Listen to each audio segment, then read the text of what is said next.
Hey everyone, Livy here, back with another video, and today I am doing, I almost said March Madness, oh my god.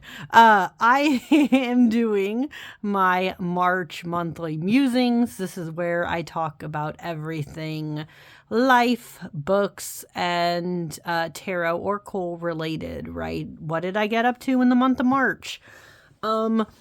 Let me start by saying that March was a hot mess. A hot mess, to say the least. Not great for a lot of reasons, but let's get into some of the more positives before I get into the more negatives. In March, what did I do? Well, yes, I did do a lot of March Madness. I had those videos go out, which was kind of good that I did that because the rest of March I wasn't doing as much tarot as I wanted to, but I'll talk about that a little bit more later in the video. And I also had at least one bigger trip I did in the month of March. I went with my husband Daryl. I went to this place called Big Sur in California, which is a really cool area. It was very beautiful. Did at least do that day trip. And I even celebrated Ostara this year. I made a nice, lovely meal for that. And I also had one day where I hung out with coworkers and it was chill for one of our coworkers' birthday. So that was cool. But the rest of the month was a hot mess because I was not, let me be honest, guys. I wasn't doing good physical and really mental health wise. It was not a great time, okay? And I was basically fighting with my doctor, trying to get blood work done, all this stuff, only for my doctor to basically dismiss me and be like, I think you're just having severe allergies, okay? You're just having severe allergies. And so nothing really got done with that. My blood work, the second time I did it, luckily came back better. It was normal ranges, but to be honest, if I get really bad sick again, which again, my doctor didn't even want to acknowledge that I was really, really bad sick or have been perpetually getting sick. If I get sick again, I'm going to try to really force them to do an antibody test on me. That's the one thing they have not done, and I think they should, but whatever. I'm still figuring out health stuff, basically. But however, my health being all over the place led to some unfortunate consequences with work, in which I'm basically not allowed to be absent again for the school year. And part of that, you might say, well, don't you have sick leave? And actually, no. My school, and I guess district, if you want to call it that, where I work, they don't give us sick leave. So basically, every single time I've been sick and had to call out, I basically had to take unpaid time off instead of actual sick leave. So that's also part of the problem. But my work was upsetty spaghetti and said, even though we know it's because you've been ill, you can't do that anymore. And yeah, so basically, if you're asking how am I doing in the mental, physical health wise, it's not great and I'm working on it. But I don't want to get into any more of that because I feel like it'd be better to spend our time talking about the books and tarot side of things. So to kind of start us off, let's start with this. This was the first book I attempted to read in the month of March. And let me tell you, I didn't finish this book. I did not. This book ended up being a DNF. So this is called Rise of the Red Hand by Olivia Chada. Usually something like this would be right up my alley, right? It's science fiction. It's actually set in, I guess, what would be futuristic India, right? Okay, so you have futuristic India, sci-fi. Usually multi-POV works for me, but this did not. I ended up DNFing this book because I could not get in with the writing style. I found it very confusing. I found myself wondering what what in the hell is happening? What is happening? And even when I did know what was happening, I didn't feel invested in the characters because it was written in a very choppy manner where I couldn't tell who was supposed to have the most prominent weight in the story. And if you can't tell who is actually the most important person here, that's kind of an issue. So I was like, I think I was even 100 or so pages into this book.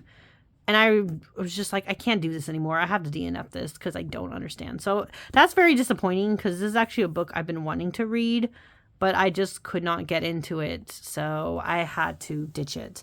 And so for that reason, I guess I can't really rate it, but I don't know. If I have to DNF a book, that's usually not a good sign. I usually end up rating them like 1 or 2 stars. But after that fail, I was like, you know what? I just need to read something that I'm actually going to like.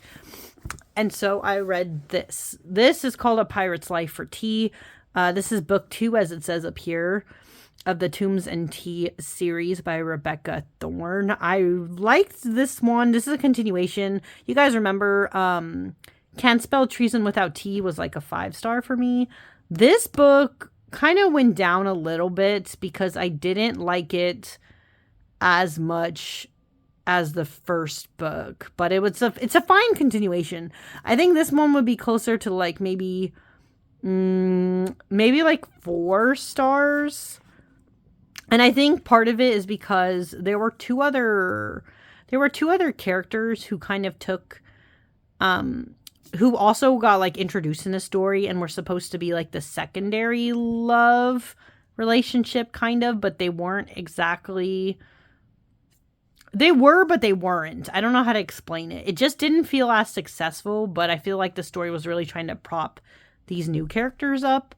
And so the actual main characters of this, like who I consider the actual main characters, they kind of took that like back seat more, and I just didn't find it as interesting, but it was a good, like, it's still good. It's a really smart like series in general. I still like it. So it's like a 4-star. I'm not reading it yet, but I already have the 3rd book now. And I'm debating when I'm going to read that one. Because this book made it like, I don't like this one as much. So we'll see how that goes. But yeah, this was like a 4-star read. Still very cute. Really like how the world is playing out. Certain mysteries are being solved. So that's good. So I'm just curious to see where it's going to go next. But yeah, Pirate's Life for Tea, 4 stars. But after that, I read, finally, this book I've also been meaning to read for 5 million years. This is called, I should say the first 2 books I was showing were adult. This one is YA. This is a YA fantasy book called We Hunt the Flame, and it's by Hafsa Faisal. I have seen this book around for a very long time. Knew a lot of people liked it. And then I read it, and then I was like, okay, yes, I understand what the hype is. This is good. This is good. It is a fantasy story based on basically I'd say like ancient Arabia, I think is where it's supposed to be. But it's like its own fantasy world, but it's like inspired by it. And I liked this one a lot. There were 2 main characters in this one.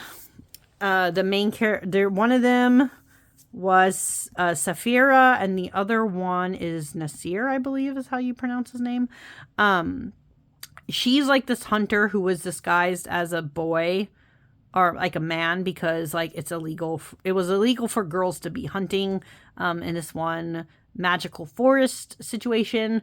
And then the other, her love interest basically is like the Sultan's son, and he is an assassin. And they basically interjoin because of a quest that they're both on to try to to find this like book, this magical book basically that's supposed to like be the secret to bringing magic back to their world, because their magic in their world was kind of stolen away. And there's a lot that goes into that. I'm only saying just a little bit of it, but I really liked this one. I would say for this one, I would give it a 4.5. It was pretty good, and the writing especially was very beautiful. But I have to say, In comparison, that month, after I read this one, I was like, well, hell yeah, I'm excited to read the second one, right? In comparison, We Free the Stars, which is the second book in the series, I would not put it at a 4.5. I would maybe put it at a 3.5 space. And part of that has to be, well, first off, as you can see, this book is chunkier than this one, right? Like one is clearly smaller than the other, okay? And the unfortunate thing with that is because this book was way too long. So if you guys don't know, this is a duology. This is it, right? These are the only books in this. But this book was way too long in comparison to the first one. The first one was fine. This book, I feel like a lot was being dragged out that just didn't need to be dragged out. And I was getting so frustrated. And there was a lot of what felt like miscommunication and just like silliness happening that I'm just like, why was that necessary? Why did you need to say it in this many pages?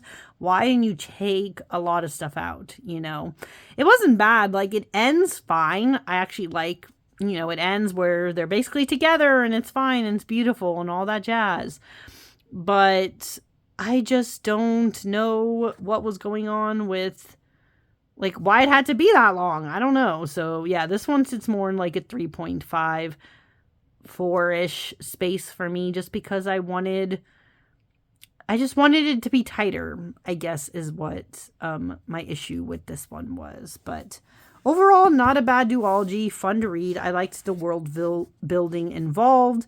I just wish, again, that the second book was not as long as it was, because it just didn't, being that long did not serve the plot, in my opinion. But then, finally, we have the last book I read in the month of March, which was this one. This is The Inheritance Games. This is another YA, but this one is a YA mystery novel by Jennifer Lynn Barnes. Basically, the premise of this one is, if you guys have ever basically read the book The Westing Game, if you took some of that and then maybe shoved some bits with like Glass Onion or Knives Out, I mean, you'd probably get this book. But basically, this is a story about a girl named Avery who was very, very poor. Her mom died. She was living with her sister, who has like a deadbeat boyfriend. At one point, she decides she doesn't want to be in the same house as this deadbeat boyfriend. So this girl, who's also like working a job, trying to do well in school and all that stuff, decides to live in her car, and she's just having a really bad time. But one day she tries to go to school, and there's this boy there who's basically like, hey, you're invited to my grandfather's will reading. Like, you are summoned. You have to come. Let's go. You got to go to Texas. Let's go. And so she goes and basically finds out that this billionaire, right, this guy who was like worth 40, I think it says it on the back here. Yeah. $46.2 billion, right? He's worth that much money. He dies, and he leaves pretty much almost, not the whole thing, but he leaves most of that money to her. And she's like, what the fuck? I don't even know this dude, right? Like, she had never known this guy before. But she inherits his money. And he had 4 grandkids plus 2 daughters, and then like hanger-ons and people. So everyone's like, what the fuck? Why did he leave this money to this girl? And it turns out that the grandfather loved games and all this stuff. So basically he left a bunch of clues and stuff for his grandsons and Avery, the main character, to find, to figure out, I don't know, the mystery behind all this or all that jazz. I don't know. It's very complicated, but in this first book, she's just basically kind of trying to adjust to all of a sudden being really hella rich. Oh, and she has to live in the house with them. That's the other condition. She has to live in the house with the family, like the manor house that he left behind, for 1 year in order to get all the money. So of course she's there, and then they're all stuck together. And it's so interesting. This book is really entertaining. I feel like there's parts of it probably plot-wise that I guess could have been slightly better written, but it wasn't bad either. I don't know how to explain it. I guess this is that this book is very intriguing. It was a very intriguing read. I'm curious about it. It's not the greatest thing I've ever read, but I'm also curious to see what happens with it. So I don't know. Where do I put that? Is that like a 3.54 situation? But I do want to read the other ones because I'm really curious to see where the plot is going to go.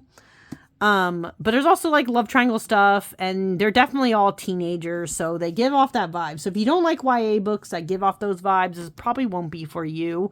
But if you like mystery books and attempted murders and all these things happening, you might like this one. So yeah, that's The Inheritance Game. And that is the last book I read in the month of March. But now I guess we will get into tarot and oracle. I will start with oracle and then move on to tarot stuff. But tarot, I have a lot to explain in comparison to these two. So I had 2 oracle decks, as same pattern as I'm doing basically these months, is that most of the time I have 2 oracles and then the rest are all tarots. But I'm going to be straight up honest. These were the 2 decks I had set out, and I didn't use these both a bunch, okay? I didn't really. The first one here is the Outdoors Oracle.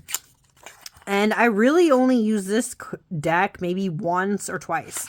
And I literally use it as just like my travel deck. These are the backs. These are the fronts. I really just use this deck to, as like a travel deck when I just wanted to go out and about. I did go to Big Sur. Like I said, when I went to Big Sur, I did actually take this deck with me. And when I got to the top at the waterfall, of one of the trails, that I went on, I did do a reading with this deck there. But other than that, I didn't use this much. But as you can see, this is a deck that's supposed to be for those people who like the great outdoors or are outdoorsy, or maybe even are like ranger-like folks or like adjacent. It's a very interesting deck, kind of moody, atmospheric vibes. This version of the deck, I don't think exists anymore, but there is a bigger size version now that is not that bad. I think you can find it on Etsy. But yeah, this is called the Outdoors Oracle. But again, didn't really use it very much. The other deck here that I also didn't use that very much, but this deck basically lived in my work bag. Is this one? This is the Mini Divi Curiosities deck. Only has 30. This is a Holly Oddly deck. She has a bunch of these little mini divvies, by the way. But this one happens to be the Curiosities. And the reason why I had specifically this one is because I think this is one of the better ones, in my opinion, out of all the mini divvies. All the backs look like this, no matter which deck it is. But this deck, in particular, I think is one of the better mini divvies. It works really well. And because of the color scheme, I wanted to pair it with, I originally, right, I had so many big ideas. Originally, I had wanted to pair this deck up with the Tarot of the Divine, but that never happened during this month, but I have paired those two together, and they oddly work really well. But this was basically my work oracle. So like if I was at work and I just wanted to pull cards before people came in, like randomly, to get a checkup, I did that maybe a couple times with this deck. But to be honest, this deck usually just lives there anyway. So it didn't feel like, what's the word? It didn't feel any more special than any other time, right? But this one's a fun one. Only has 30 cards. All the mini divvies do. To be honest, if people were like, oh, I want to collect them all. Honestly, I've done that now. All the ones that are out so far, I've collected all the mini divvies. But I can tell you personally, I don't think they're all worth it. This one, yes. This one, the ghost one, I think it's called, oh, shoot. Ooh, I don't remember. There's a couple of them that are really good. Like the Omens, I think, is another one. Messages, and then there's one of them that's also blue, but it's not Ends. Ends is one of the newer ones. I forget what the older one is called. But anyways, not important. This one's still good. I just use it a lot normally that I didn't care to use as much, even though I dedicated the month of March to it. But oh well, is what it is. But we're going to move on to other decks, okay? This is one of them. This is Tarot of the Divine. You guys have seen this around on my channel. This is not new. And to be perfectly honest with you, I did not use this deck for actual readings except for one, which was my Knights reading. And I say my Knights because I made up a spread for the Knights. I'm not going to get in. I have a tarot meetup group. Oh, that is one thing. I did meet up with my tarot meetup group once during the month. And, oh, speaking of Knights, I took this deck there because I was also studying this deck. So mainly during the month of March, I was making attempts to actually sit down and dedicate time to study the cards of this deck and to study some of the stories a little bit better. I'll be honest, I did not finish it. I want to keep continuing with that, but I don't know when I'm going to do that again, to be honest, because there's a lot of decks and shit I'm using. I'm just being honest. There's a lot of decks and shit that I'm using this year. I planned it a lot, so I'll have to decide when I want to do more of this deck study. Maybe I will, maybe I won't. If I have time, maybe in the summer, I'll do that more. This deck is good. It's not going anywhere in my collection. I just only did a Knights reading with it, and then I was using it mainly for study because I want to understand a lot of these stories in this better. Not that I don't know a lot of these already, but there was some, like, I definitely learned some more, and there's a lot more I want to learn more. Like, this one I learned some more of, which was really cool. Prahasad? I'm trying to remember. She basically had some brothers. They all went on a quest, and she was a princess, and she had to find some things. She found the spring with the gold, the bird, bunch of stuff. Yeah, I don't know. I'm just saying I remember. But I basically just use this deck mostly for study. I didn't do ton of crazy things with the Tarot of the Divine, but that was one of the decks that I had set aside for the month of March, and I did at least make some attempts at studying. But I'll be honest, most of the month of March, I was having a hard time actually doing tarot, which is funny because, again, guys, I did March Madness, right? And that was a whole thing. You guys probably were sick and tired of that. I had way too many videos. But these two decks were... It's funny because I had set them aside to read during the month of March. And maybe I did one reading each with that. And that was it. Except for when they were taking place in March Madness. So both of these decks, as you can see, were March Madness decks. This is Tarot of the Cat People. And then we have Once Upon a Time Tarot, which, by the way, spoilers, if you haven't seen any of those videos, Once Upon a Time Tarot took second place during March Madness. So it's one of the best of my newer decks. But let's look at both of these, right? I don't know why. We're just doing it right now. Like I said, I didn't get to read, unless I was doing March Madness stuff, I didn't read fully with these decks, except maybe like once each. Outside. Well, actually, no. I lie. Once Upon a Time Tarot, I was kind of vibing with a little bit. I also did my 6 month ahead spread. So I do know the results of that. I know what I'm getting into for the next 6 months. And it isn't 100% great, but it is what it is. But yeah. These are both very different decks. Oh, that's so funny. They both appeared at the same time. Both very different, but they were both entered into March Madness because I haven't really had a chance to work with either one a lot. But I like both of these. I think for me, I definitely like Once Upon a Time Tarot a bit more, of course, than the Tarot of the Cat People, but they're both very interesting and different decks. And it was fun to do March Madness. That is the thing. That was the one, like, tarot-related thing I did the whole month. And the tarot meetup. But beyond that, I really didn't do too much tarot. You will see there was 2 other decks I did use to at least do 1 or 2 readings. And I am going to show those. But besides that, it was literally just whatever else, like, popped up, you know. And yeah, I don't know why I'm like just picking these up and like just flipping them. Is that just the vibe right now? I have to flip.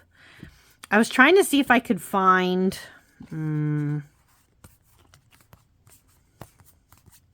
No, it's not going to pop up now. That's the way of it. When you're trying to look for one card, it always just hides from you. And you're just like, why are you hiding? I know you're in there. Ah, yes. I'm going to actually take a moment to explain why I didn't do much tarot. Because this was my card of the month for March, by the way. I realized I have not been good at updating you guys about what card of the month I have. This was my card of the month. It was the Queen of Swords, and I felt every fucking minute of this card and hated it. Was not here for this. Yeah, no. Thumbs down. Did not approve. Basically her expression where she looks very kind of, I don't know, she looks a little moodier here. I felt every minute of this card during the month of March because, like I said, I was having a lot of unfortunate life consequences of always being sick. Was my work coming at me, and so the truth was like revealed in the sense that I could no longer leave. So basically, whenever I'm sick for the rest of time for the school year, it won't matter if I'm throwing up. It won't matter if I have a fever. It won't matter if I get other kids sick. I basically have to keep showing up at work. That was it. And that was just the truth. That's the thing they told me. It's like, hey, you had too many absences, which is not wrong. I don't like being absent all that long. But it's also kind of annoying because what can I do? My mental health. Not my mental. Well, yes, it's mental health, but it's mostly my physical health. So what the hell? Anyways, we're going to move on from that. I'm getting too bitter and salty. That's why I didn't do a lot of tarot, though, because Queen of Swords was coming from my ass. But I did attempt at the start of the month to read with this deck. This is the Tarot of Echoes by Anna Turian. This deck is beautiful. These are the backs. The fronts. I love this deck. I had a great time with it last year. That's when I really started to use it. And because I knew I had a good time with it in March, I attempted to use it in March again this year. But again, I used it for one reading and then I didn't go back to it, even though I kind of felt like I should. Like there was times where it was like, oh, maybe I should reach for the Tarot of Echoes. And then I'd have like a really bad day and be like, maybe not. Maybe I'm just not going to do anything. And so I just didn't. But this is such a beautiful deck. I am still debating, in my heart of heart, I'm still debating if I want to get like another of her decks or not, though. Some people have very particular art styles. And so it's hard for me to decide if I want to get a second deck of theirs or not. And I say that because I'm actually really interested in her Arthurian tarot. But that one's only in French right now. So unless it comes out in English, I don't know if I'm going to get that. And then the other deck I'm interested in, of course, is, what's it called? Bone, Stone, and Earthflesh. I heard that one might go mass market. And if it does, then I might be interested in picking that up. But I just don't know because I have this deck, you know. But yeah, this deck is very beautiful. Really tells a story. I kind of vibed with it more in March of last year. So you could, if you're interested more in those thoughts, you can look at it then. Not going to launch into it too long right now. Also because I have one more deck to talk about, which is the biggest like oh my God, why didn't I use this deck more kind of the whole month, which is this one. This is Asphodelion's Mythos Tarot. I'm obsessed with this one. This is my only Greek mythology tarot deck. These are the beautiful backs. I have the first edition, by the way, because I heard there's now a second edition. I think the major changes in the second edition, from my understanding, is the guidebook right here. I have it in the first edition, but I think it's more extensive in the second, is what I heard. But anyways, this deck is fantastic. It is Greek mythology inspired, as you can see here. A lot of it focuses on the tale of Persephone and Hades, but not all of it by a long shot. Like, obviously this one is, right? This is Persephone and Demeter. But a lot of this deck is not just that. So this deck is amazing. The art is beautiful. I agree with a lot of the choices in this deck. Like, even Prometheus being the hangman. Like, what? Of course. This is fantastic.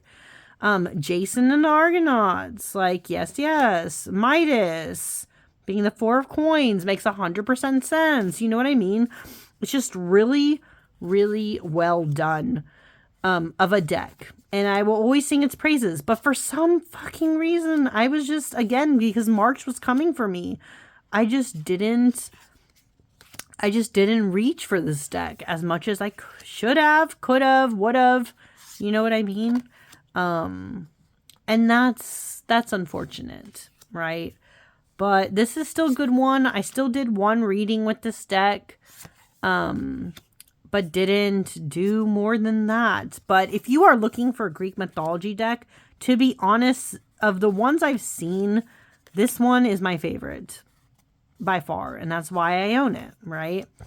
It's just so many good choices made, so definitely here for it and highly recommend it. But this is Asphodelion's Mythos Tarot. It has good gilding too. I like to shuffle it. It's a good time. Good stuff. And yeah, those were all the decks I used in the month of March. Oh, I can tell you now, just the only spoilers I can give, because I'm filming this, I think it's the 3rd of April as I'm filming this. April, I think, will definitely be a better month for tarot. And I guess reading too. But yeah, this was my March. These were my decks. And I will have more, of course, to share for April. But if you watch this long, thank you so much for watching. I don't say this often, but I definitely should, in the sense that I appreciate every single one of you who does take the time to watch my videos. I know sometimes I'm very rambly. I have a lot of craziness in my life. But if you've been watching, I do appreciate you. When you comment, and at least when you say good, kind words, I appreciate you. Yeah, I guess that's all. And I'm going to go now. So I will see you all again next time. Bye.